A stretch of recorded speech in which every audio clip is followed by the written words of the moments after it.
wabarakatuh. Perkenalkan, nama saya Ai Anjali Nur Aida. Saya dari kelompok 7 bersama Teh Dian Nopitaloka yang insya Allah hari ini akan mempresentasikan mata kuliah ilmu-ilmu dasar yang diampu oleh dosen Pak Teguh yang saya hormati. Langsung saja ke pembahasan. Saya akan membahas tentang sumber daya alam. Sumber daya alam terbagi menjadi dua, sumber daya alam hayati dan non hayati. Sumber daya alam hayati sudah dijelaskan oleh Teh Dian. Terima kasih untuk Teh Dian. Dan sekarang saya akan menjelaskan tentang non hayati. Sumber daya alam non hayati itu ada 4. Yang pertama itu air.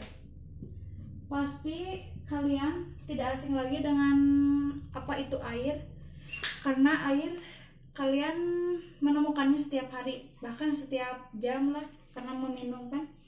Air itu adalah salah satu kebutuhan yang dibutuhkan oleh makhluk hidup, mau itu manusia, hewan, tumbuhan, dan bumi ini pun membutuhkannya.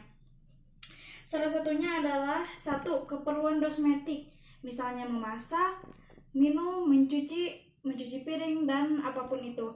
Kita harus bersyukur karena adanya air ini kita bisa ganti baju, kalau gak ada air kita mana mungkin bisa ganti baju, mencuci piring atau apapun itu. Jadi kita harus bersyukur. Yang kedua adalah bahan dasar industri makanan dan minuman. Yang ketiga, aset pariwisata dan rekreasi.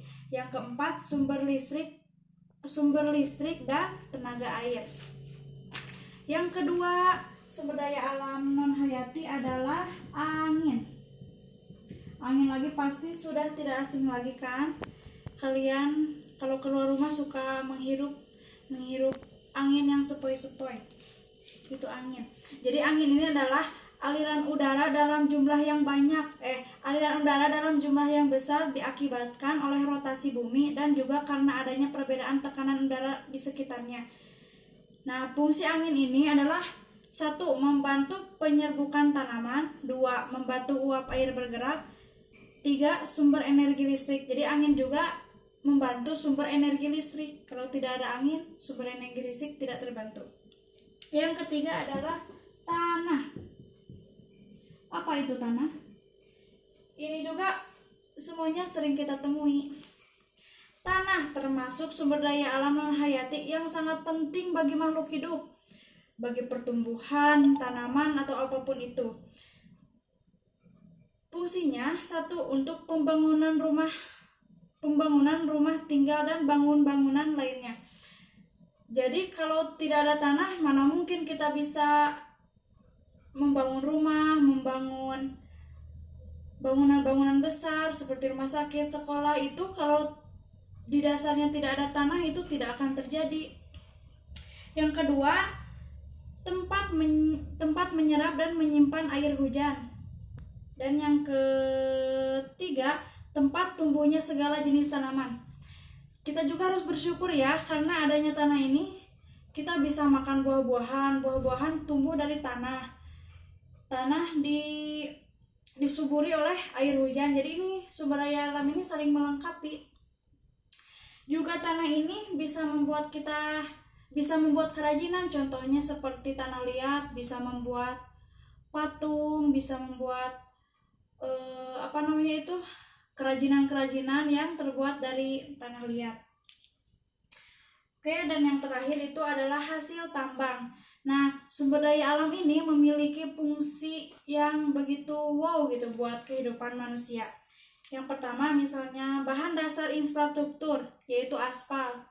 Kalau tidak ada aspal ya, kita nggak bisa gitu berjalan ke sekolah, karena bahan dasar infrastruktur, karena aspal ini yang membuat jalan.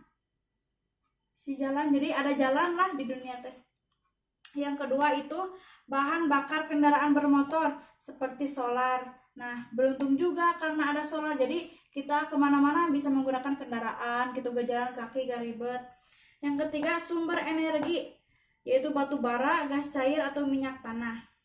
Bisa menggoreng makanan gitu. Kita harus bersyukur, harus banyak-banyak bersyukur.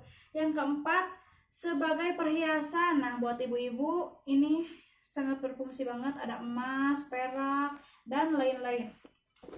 Dan yang terakhir, logam lainnya seperti biji besi, nikel, marmer, dan lain-lain. Alhamdulillah. Belum ditulis hasil tambang. Yang terakhir itu hasil tambang. Mohon maaf, hasil tambang yang tadi tuh bisa membuat biji besi, marmer, dan lain-lain. Dan ini ada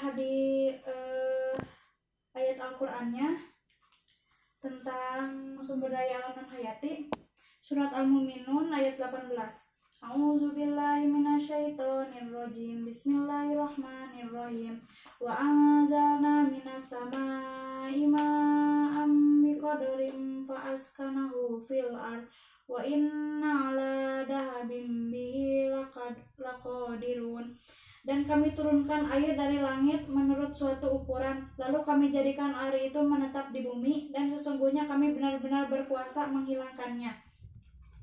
Dan satu lagi ayat Al-Quran Ar-Rum ayat 48 yang artinya, Allah dialah yang mengira angin, lalu angin itu menggerakkan awan, dan Allah membentangkannya di langit menurut yang dikehendakinya, bergumpal-gumpal. Lalu kamu lihat hujan keluar dari celah-celahnya, maka apabila hujan itu turun mengenai hamba-hambanya yang dikehendakinya, tiba-tiba mereka menjadi gembira. Demikianlah yang dapat saya sampaikan. Mohon maaf bila banyak kekurangan, karena saya masih dalam tahap belajar. Mohon undur diri. Wassalamualaikum warahmatullahi wabarakatuh.